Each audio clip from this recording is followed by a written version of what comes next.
Hello friends, welcome to invention classes. आप सभी बच्चों को अपना हार्दिक अभिनंदन। मैं दीपक शर्मा आप सभी को बच्चों को साथी का अध्ययन करा रहा हूं। तो आज तक आप सभी बच्चों ने पूर्व वाली क्लास के अंदर मध्यका के बारे में अध्ययन किया था कि व्यक्तिगत श्रेणी के अंदर किस प्रकार से मध्यका की गणना की जाती है। आपको उदाहरणों के माध्यम से समझाया भी जा चुका है कि किस प्रकार से मध्यका की कैलकुलेशन की जाती है। आज का बिंदु भी हमारा मध्यका ही रहेगा। मध्यका के बिंदु के बारे में अध्ययन करेंगे। सभी विद्यार्थी हेडिंग डाल लीजिए मध्यका। मिड कहने का तात्पर्य है मध्यका के बारे में जानकारी ली जाएगी कि व्यक्तिगत श्रेणी में मध्यका किस प्रकार से ज्ञात है, वो ज्ञात हो चुकी है। आज हम दूसरी जो रीति बताई गई है अर्थात खंडित श्रेणी। खंडित श्रेणी के अंतर्गत मध्यका के बारे में खंडित श्रेणी में मध्यका के बारे में अध्ययन करेंगे कि खंडित श्रेणी में किस प्रकार से मध्यका की गणना की जाती है या गणना करने के लिए कौन कौन चरणों का पालन करना होता है। चरणों का पालन करने से पहले मैं आपसे विद्यार्थी बता ज्यादा से ज्यादा विद्यार्थी हमारे चैनल को शेयर कीजिएगा, सब्सक्राइब कीजिएगा, लाइक कीजिएगा। यानी कोई आवश्यकता हो नीडेड हो आप कमेंट की सहायता लीजिए। कुछ विद्यार्थियों ने कमेंट के माध्यम से बताया सर आगे वाली क्लास डालिए, थोड़ा इशू हो गया था इसलिए डाल नहीं पा रहे थे। हम पुनः आगे वाली क्लास डालने का प्रयास कर रहे हैं। कंटिन्यूटी कहने का वो हमारे उसी बिंदु के ऊपर हमारा आज का जो बिंदु मध्य के अंदर जो द्वितीय नंबर जो द्वितीय रीति बताई गई है, दूसरी रीति के बारे में अध्ययन करेंगे। पहली हमारी इंडिविजुअल यानी व्यक्तिगत रीति के बारे में हम अध्ययन कर चुके हैं। ठीक है बच्चों, व्यक्तिगत इंडिविजुअल हो चुकी है, इंडिविजुअल श्रेणी हो चुकी है हमारी व्यक्तिगत श्रेणी। इसके बारे में हम अध्ययन कर चुके हैं। दूसरी जो रीति बताई गई है खंडित श्रेणी। खंडित श्रेणी खंडित श्रेणी में किस प्रकार से मध्यका गणना की जाएगी। डिस्क्रिएट मेथड के अंतर्गत किस प्रकार से मध्यका की गणना की जाएगी उसी के बारे में अध्ययन कर रहे हैं। तो खंडित श्रेणी के अंतर्गत मध्यका गणना करने के लिए निम्नलिखित चरणों को पूरा करना आवश्यक है। उन्हीं चरणों के माध्यम से आप मध्यका की गणना कर सकते हो। पहली बात तो मैं वो पूरे बता भी चुका हूं। खंडित श्रेणी और व्यक्तिगत श्रेणी की पहचान क्या क्या आवश्यक है। व्यक्तिगत श्रेणी के में आवर्तियां नहीं दी हुई होती है। ये बात कान खोल कर समझ लेना। विद्यार्थी याद रखना अपने मस्तिष्क के अंतर्गत कि व्यक्तिगत श्रेणी में आवर्तियां दी हुई नहीं होती है, जबकि खंडित श्रेणी के अंतर्गत आवर्तियां और वस्तुओं के मूल्य में दिए हुए होते हैं। यदि प्रश्न के अंतर्गत वस्तुओं के मूल्य और आवर्तियां दी हुई है तो आप छोटा सा हिंट है, छोटी सी समझ जाइए कि यह जो हमें प्रश्न दिया हुआ है वह कौन सी श्रेणी में दिया हुआ है बच्चों, खंडित श्रेणी के अंतर्गत दिया गया है। ठीक है, तो खंडित श्रेणी के अंतर्गत मध्य ज्ञान ज्ञात करने के लिए निम्न चरणों की आवश्यकता होती है, निम्न चरणों का पालन करना होता है। इसमें खंडित श्रेणी में या इस श्रेणी में या तो लिखते रहना नहीं समझते रहना, फिर बाद में लिख लेना एक साथ। इस श्रेणी में मध्यका की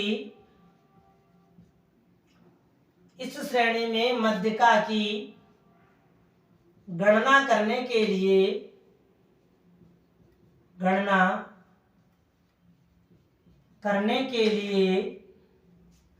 निम्नलिखित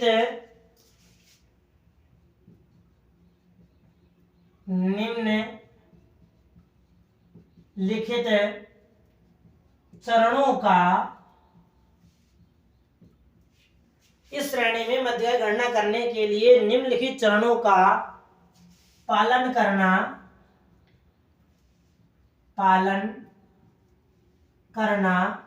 आवश्यक है। तो वो कौन कौन से पालन है, उन्हीं पालनों के बारे में देख रहे हैं। Number 1, number 2, number 3, number 4, number 5 जो भी चरण होंगे हमारे, उन चरणों के बारे में, उन नियमों के बारे में जानकारी प्राप्त करना आवश्यक है। तो कौन कौन चरण बताए गए हैं। नंबर 1 सबसे प्रथम जो चरण जिसका हमें पालन करना है, जिन चरणों का पालन करने से हम मध्यका की गणना सरलता पूर्वक कर सकते हैं। पहला चरण हमारा गया है और लिखिए बच्चों, सर्वप्रथम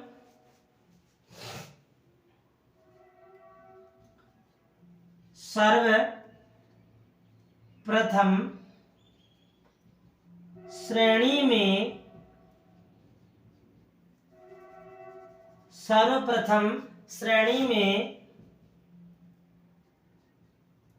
दिए गए मूल्यों को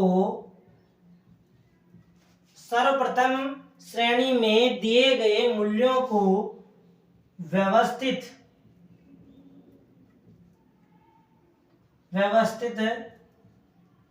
करना होगा। अर्थात अब यहाँ व्यवस्थित से मतलब क्या है, देखो कई बार कुछ बच्चे कंफ्यूज हो जाए, जो मैंने यहाँ एक शब्द लिखा है व्यवस्थित, व्यवस्थित से कंफ्यूज हो जाए कि सर व्यवस्थित जब प्रश्न दिया हो, प्रश्न तो व्यवस्थित दिया हुआ होगा ही, यहाँ व्यवस्थित से तात्पर्य दो बिंदुओं से लगाया गया है, इसलिए मैंने अर्थात लिख के यहाँ एक बिंदु स्पष्ट कर दिया है कि व्यवस्थित का मतलब क्या होता है। व्यवस्थित का मतलब दो रूपों में, अर्थात आप जो प्रश्न में जो आपको मूल्य दिए हुए हैं उन मूल्यों को व्यवस्थित आप दो रूपों में कर सकते हो। कहने का तात्पर्य जो प्रथम जो रूप होता है वह होता है हमारा आरोही रूप, अर्थात असेंडिंग मेथड, आरोही क्रम में, अर्थात असेंडिंग मेथड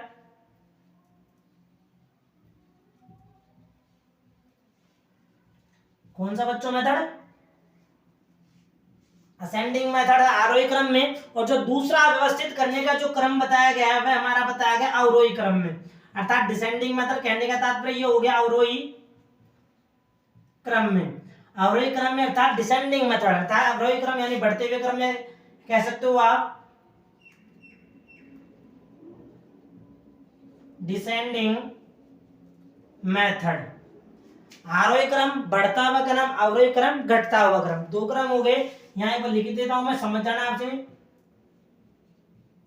बढ़ता हुआ क्रम, बढ़ते हुए क्रम को आरोही क्रम कहा जाता है, और डिसेंडिंग ऑर्डर अर्थात घटता हुआ क्रम, घटता हुआ क्रम, घटते हुए क्रम को अवरोही क्रम कहा जाता है। तो कहने के बाद कुल मिला के बात ये होगी, आपको प्रश्न को हल करने से पहले उसके मूल्यों को हल व्यवस्थित करना होगा। व्यवस्थित दो रूपों में कर सकते हो, आरोही और अवरोही।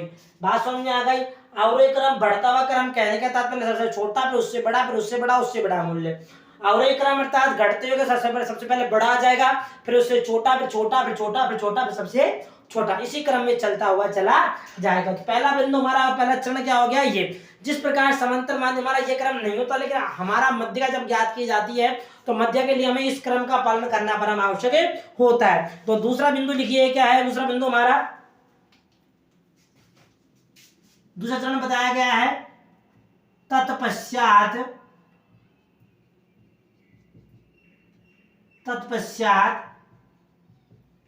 ज्ञात आवर्ती।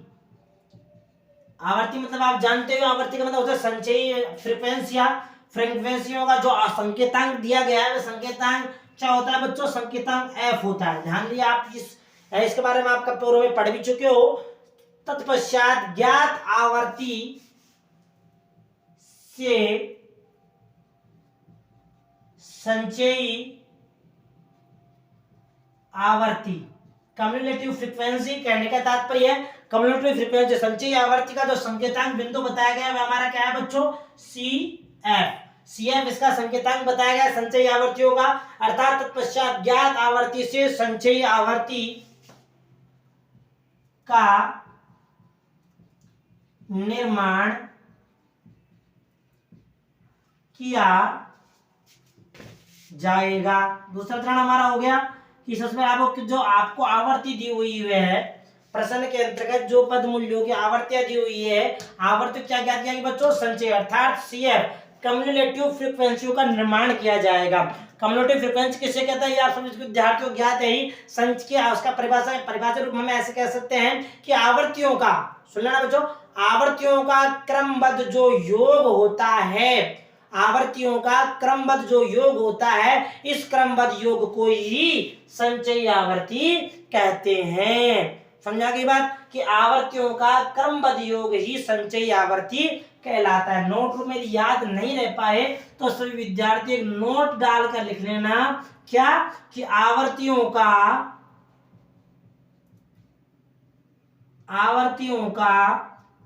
क्रमबद्ध योग ही कम्युलेटिव फ्रीक्वेंसी कहलाता है। इससे आपको कंफ्यूज नहीं होगा, आपको ध्यान में रहेगा कि जो हमारा नोट बताया गया है, नोट किस बिंदु के बारे में बताया गया है, संचय आवर्तियों के बारे में बताया गया है। यही बात यहाँ खत्म हो गई आप सभी विद्यार्थियों की।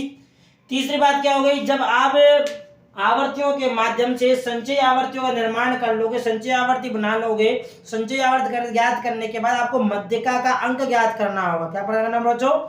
मध्यिका का अंक। मध्यिका क्या है? तो नंबर 3 डालिए।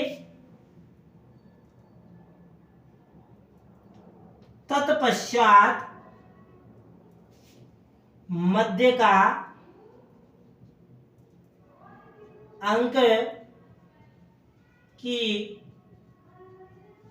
गणना निम्न सूत्र के द्वारा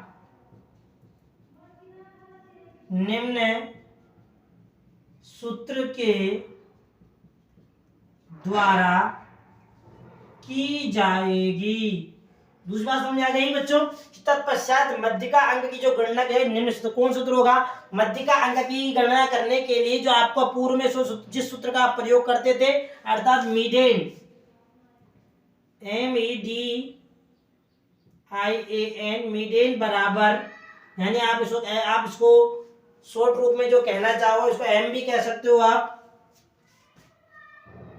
कहने का तात्पर्य एम बराबर size of, SIZE, size of n+1/2 it's item. ठीक है बच्चों। अब एक चीज का खास तौर पे ध्यान रखना है कि जब आप मध्यिका की गणना व्यक्तिगत श्रेणी में किया करते थे तो जो आपका जो n जो होता था, यह n क्या होता था बच्चों? n आपका जो मूल्य था, जितने हमारे मध्यिका के मूल्य दिए हुए हैं, 10 दिए हुए हैं 10, 12 दिए हैं तो 12, 5 दिए हुए हैं तो 5, 4 दिए हुए हैं तो 4, 2 दिया है तो 2 या 3 दिया हुआ है तो 3, वह हमारा मूल्य होता था। लेकिन खंडित श्रेणी के अंतर्गत जो n वा पद है, यह n वा पद हमारा मध्यिका का पद है। मध्यिका कुल मधुओं की संख्या वाला पद नहीं होगा। यहाँ पर n का अर्थ होगा आवर्तियों का योग। तो यहाँ लिख लेना सब विद्यार्थी एक बार, यहाँ n का जो मतलब होता है, n का मतलब होता है टोटल नंबर ऑफ फ्रीक्वेंसी, अर्थात आवर्तियों का योग। तो यहाँ लिख लीजिए सब विद्यार्थी, आवर n बराबर आवर्तियों का योग, अर्थात total number of frequency, total number of frequency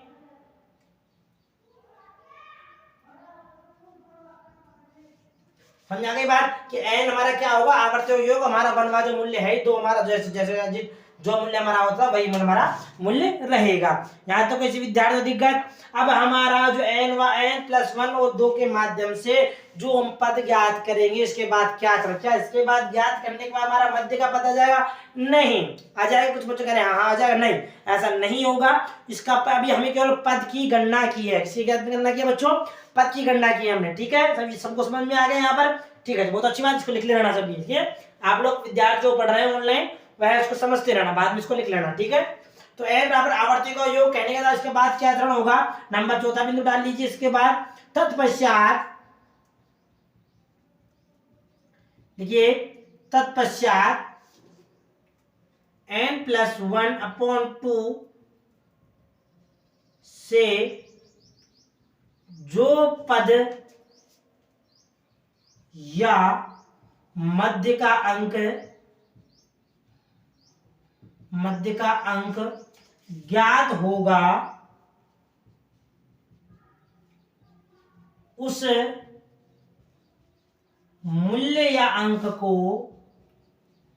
उस मूल्य या अंक को ध्यान रखो बच्चों। तत्पश्चात m बराबर n+1/2 वा पद से n+1/2 से जो पद या मध्य का अंक ज्ञात होगा, उस मूल्य या अंक को संचयी आवर्ती, किसमें बच्चों? कम्युलेटिव फ्रीक्वेंसी कहने का तात्पर्य है संचयी आवर्ती में देखा जाएगा कि जो मध्यिका वाला अंक, इस लाइन को ध्यान से समझना बच्चों, हमारा अंतिम जो बिंदु हमारा जो अंतिम जो लाइन है हमारे उत्तर निकालने के, मध्य का ज्ञात करने के, हमारे यही प्रमुख लाइन बताई गई है। इसमें यह बताया गया है कि n+1, कौन सा बच्चों, n+1 के माध्यम से जो मध्य का अंक ज्ञात होगा, इसके माध्यम से n+1 के माध्यम से जो मध्य का अंक ज्ञात होगा,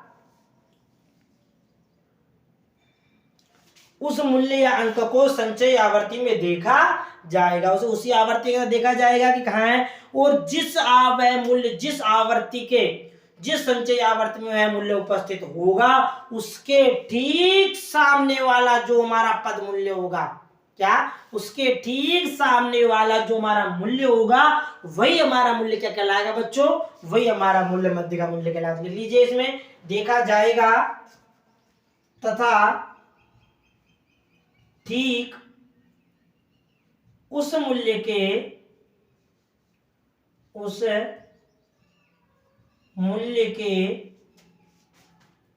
सामने वाला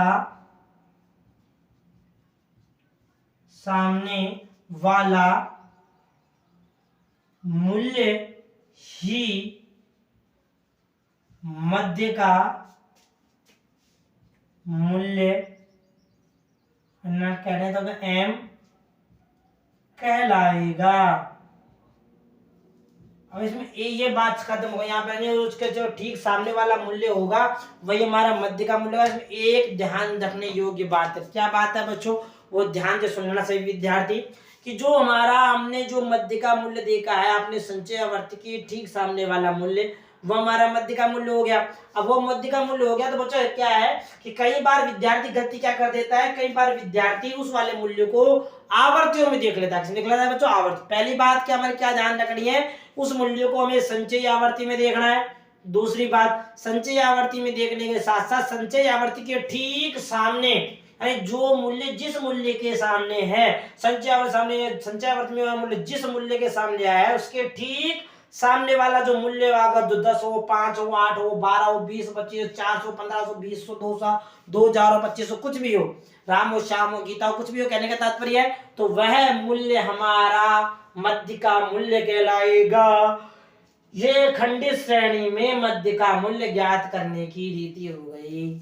समझ आ गया ये सूत्र, ये तरीका, ये चरण, ये स्टेप। अब आपको एक उदाहरण बताता हूं छोटा सा, जिसके माध्यम से आप सभी प्रकार से भली प्रकार से सीख जाओगे कि किस प्रकार से खंडित श्रेणी के अंतर्गत मध्य का पद की गणना की जाती है। इसको लिख लिया सभी विद्यार्थियों ने, इसको नोट कर लेना, आप लोग भी लिख लेना बच्चों, ठीक है, लिख लिया सभी ने। चलिए बहुत अच्छी बात, आगे चलते हैं कि आपको एक उदाहरण के माध्यम से समझा देता है किस प्रकार से मध्य का मूल्य की गणना खंडित श्रेणी के अंतर्गत की जाएगी। एग्जाम्पल जो एक विद्यार्थी के लिए बहुत आवश्यक है समझने के लिए।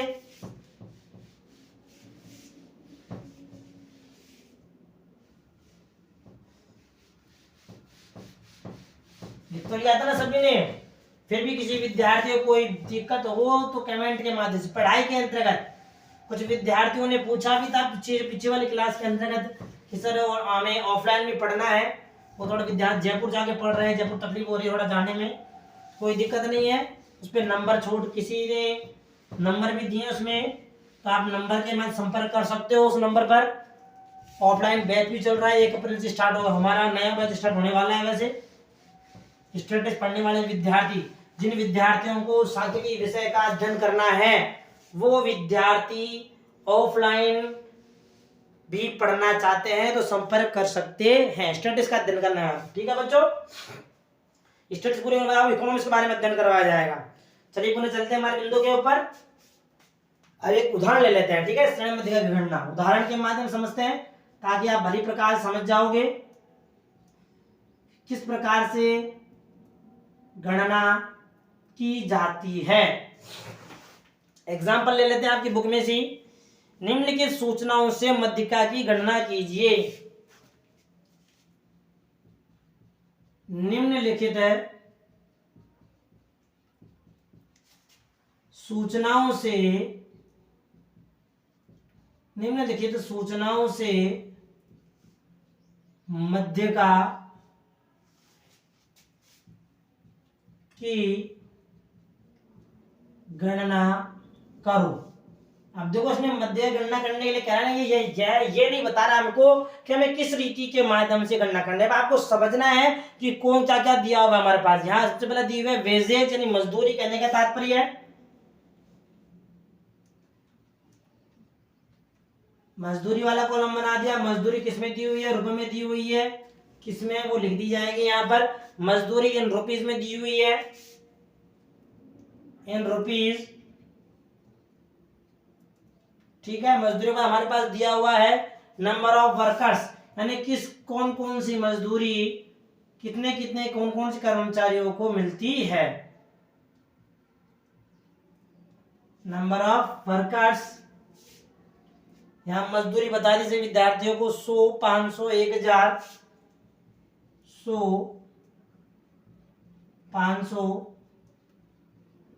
1000, 1500, 2000, 2500, 1500, 2000 और 2500। ये हो गए हमारे मूल्य। हमारे पे आवर्तिया क्या दी हुई है? 5, 7, 10, 12, 8 और 7। आप सभी को दिख रहा है ना? ठीक है, कोई दिक्कत हो पूछ लेना क्लास के बाद में आपको। आप तो यहीं हो वैसे भी। चलिए समाधान करते हैं इसका। चलिए पहली बात समझ में आ गई, ये हमारा प्रश्न हो गया। चलिए अब यहां पर है हमारे पास वेजेस, रुपए दिए हुए हैं मजदूरी में। मजदूर दिए हुए रुपए के अंतर्गत 100 रुपए, 50 रुपए, 1000 रुपए, 1500 रुपए, 2000 और 2500 रुपए।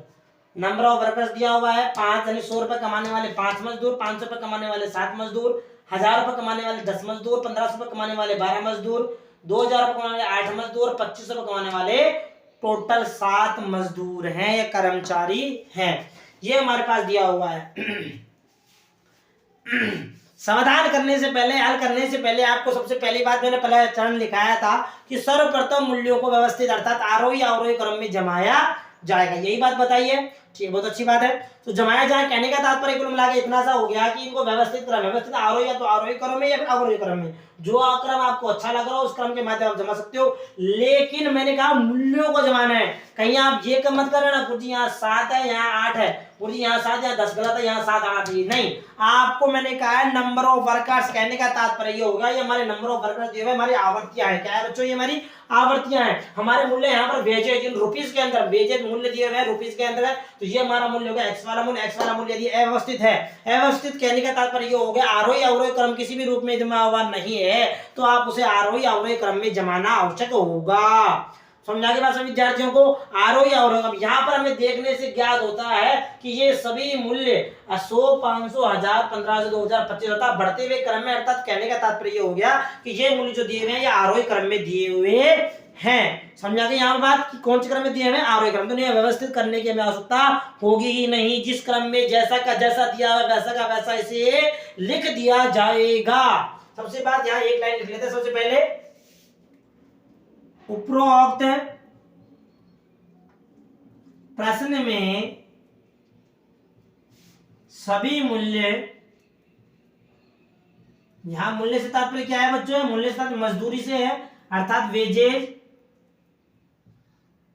सभी मूल्य पहले से ही व्यवस्थित, सभी मूल्य पहले से ही व्यवस्थित क्रम, अर्थात कहने का तात्पर्य आरोही क्रम में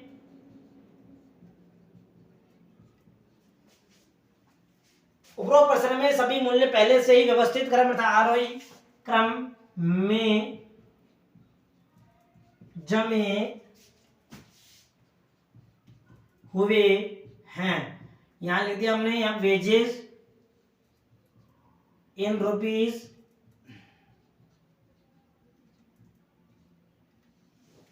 मजदूर लिख दी हमने। यहाँ मजदूर कितनी कितनी हुई है बच्चों? 100 रुपए, 500 रुपए, 1000 रुपए, 1500 रुपए, 2000 रुपए और 2500 रुपए। ये हमारे मूल्य कहने का तात्पर्य हमारे एक्स वाली वैल्यू हो जाएगी। नंबर ऑफ वर्कर्स जो दिए हुए हैं, नंबर ऑफ वर्कर्स कहना था ये हमारी आपकी आवर्तियां हो जाएगी, यानी कितने कितने मजदूर को कितनी कितनी मजदूरी मिलती है।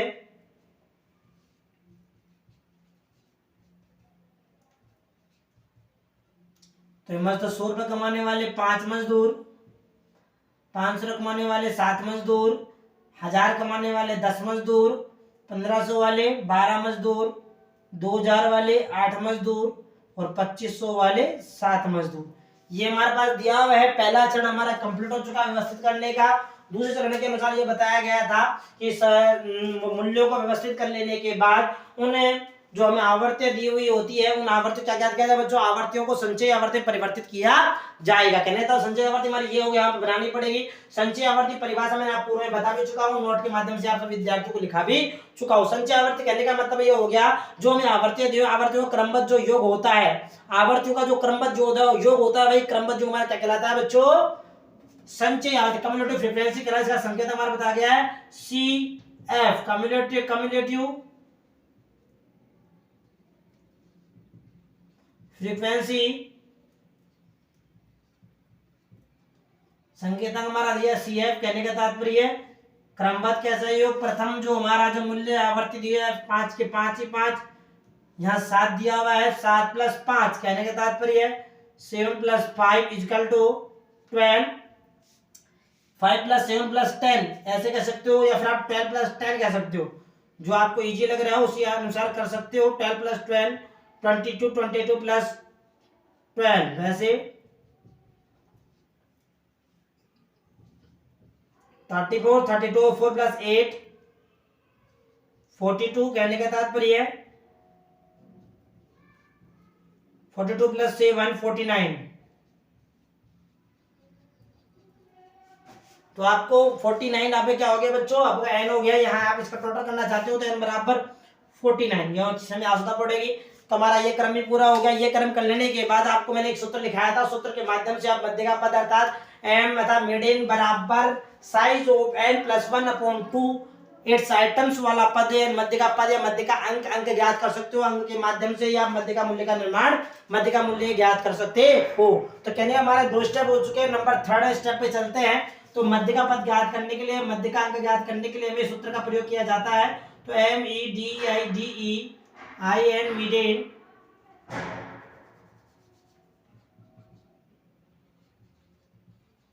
कहने का तात्पर्य आपको m बराबर size SIZE size of n + 1/2 it's item. n हमारा क्या हो मैंने पूरे बता भी चुका हूं, फिर मैंने यहाँ पर लिख देता हूं।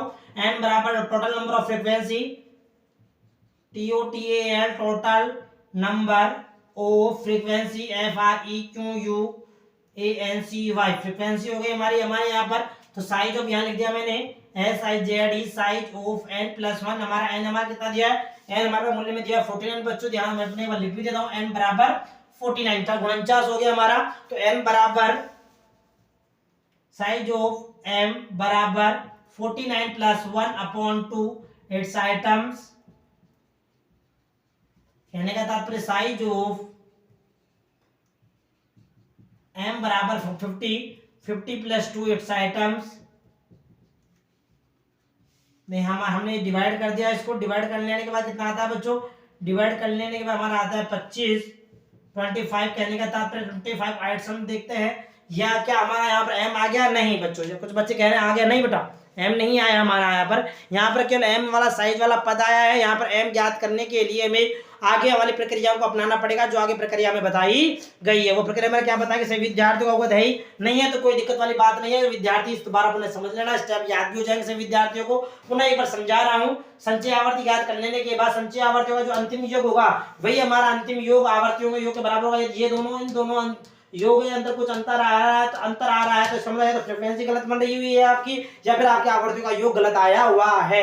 ये एक बात ध्यान रखना, कौन सा वाला मूल्य बच्चों, ये वाला मूल्य और ये वाला मूल्य बिल्कुल क्या आएगा बच्चों, बिल्कुल इक्वल आएगा, बराबर आएगा। बराबर नहीं आया है तो आपने कम्युनिकेटेड फ्रीक्वेंसी अर्थात CF या फिर F का टोटल दोनों में से कुछ न कुछ एक आपकी गलती पाई गई है, पाई जाती है। ये बात समझ आ गई। ये बात ये निकाल लेने के बाद हमारा मीडियन बराबर है बराबर साइज ऑफ दैट प्लस 1/2 के माध्यम से आप मध्यकांक की गणना कर सकते हो। मध्यकांक ज्ञात कर लेंगे कैसे, वो हमारा n हमारा दिया n बराबर आवर्तियों का योग 49 यहाँ लिख दिया हमने n में 49 प्लस 1/2 बराबर 49 प्लस 1 कितने 50 50 में 2 का भाग कितना है बच्चों 25वां आइटम्स आया है। अब 25वां आइटम में कहां देखा जाएगा, हमारा जो चरण के अंतर जो अंतिम वाला मुद्दे अंतिम वाला जो बिंदु था उस बिंदु के अनुसार यहां लिखा जाएगा m बराबर 25 इट्स आइटम्स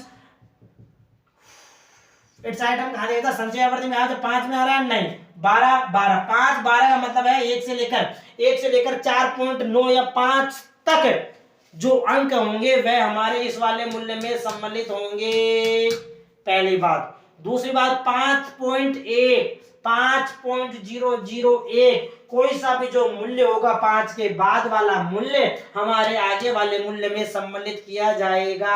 आगे बात समझ में, यहाँ पर 25 वाला मूल्य जो देखा जाएगा वो कहां देखा जाएगा, 5 में नहीं आ रहा, 5 तक है, इसका मतलब है 5.1 के बाद जो मूल्य होंगे वो 12 में सम्मिलित किए जाएंगे, 12.1 के बाद जो मूल्य होंगे 22 सम्मिलित किए जाएंगे, 22.1 के बाद वाले मूल्य 1 के बाद 34 में सम्मिलित किए जाएंगे, 34.1 वाले मूल्य के बाद 34.1 के बाद 42 तक जो मूल्य होंगे वह इसमें सम्मिलित किए जाएंगे, 42.1 के बाद वाले मूल्य जो होंगे वो 49 में सम्मिलित किए जाएंगे। तो हमारा यहाँ 25 है तो 5 में आता है ना, 12 में आता है ना, 22 में आता है न 34 में आता है, कहीं भी 25 नहीं दिख रहा है, 25 नहीं दिख रहा है तो इसका मतलब यह मूल्य 22 ने अभी आपको यहाँ यही बात बताई कि 22.1 के बाद आने वाला मूल्य आगे वाली संचय आवर्ती के मूल्य में पाया जाएगा, अर्थात यह मूल्य कहां हो गया बच्चों 34 में यह मूल्य हो गया। तो कहा आ गया इस वाले मूल्य में जो गलती नहीं हो, इसलिए आप पूरा लंबा पूरा ये गोला बना सकते हो और ये आगे गोले के आगे जो भी आपने मध्यिका ज्ञात किए वहां m लिख सकते हो। तो यहाँ m बराबर 25वां आइटम संचयी आवर्ती में अर्थात कम्युलेटिव फ्रीक्वेंसी में संचयी आवर्ती में 34 में आता है, जिसके ठीक एग्जिट के सामने वाला मूल्य संचय चौथे सामने मैंने कहा देखो मूल्य बच्चे कहां गलती कर जाते हैं, बच्चे गलती करते हैं इस जगह बराबर चौथे सामने क्या लिखा है बच्चों 12, तो तुरंत याद रहता है m बराबर 12, तो यहाँ 12 वाला मुझे बच्चे ने 12 मूल्य लिख दिया, वह उसका मूल्य उसका मध्य का मूल्य गलत हो गया। तो यहाँ पर जिस विद्यार्थी ने मूल्य पे ध्यान दिया है, मूल्य का मतलब है हमारा यहाँ पर x वाले मूल्य ये हमारी आवर्तियां को नहीं ध्यान में रखा जाएगा, x के मूल्य 34 के सामने वाला मूल्य कितना बच्चों 1500 है, तो यहाँ यही लिखा जाएगा इसके ठीक सामने वाले मूल्य बराबर 1500 है। तो अतः m बराबर मीडियन बराबर 1500 रुपीज इन वेजेज, अर्थात मध्य का मूल्य कितना होगा बच्चों 1500 होगा। इस प्रकार से खंडी श्रेणी के अंतर्गत मध्यिका की गणना की जाती है। आशा करता हूं सभी विद्यार्थियों को समझ में आ गया होगा, समझ में आ गया तो बहुत अच्छी बात है। जो विद्यार्थी ऑफलाइन पढ़ना चाहते हैं ये मेरे मोबाइल नंबर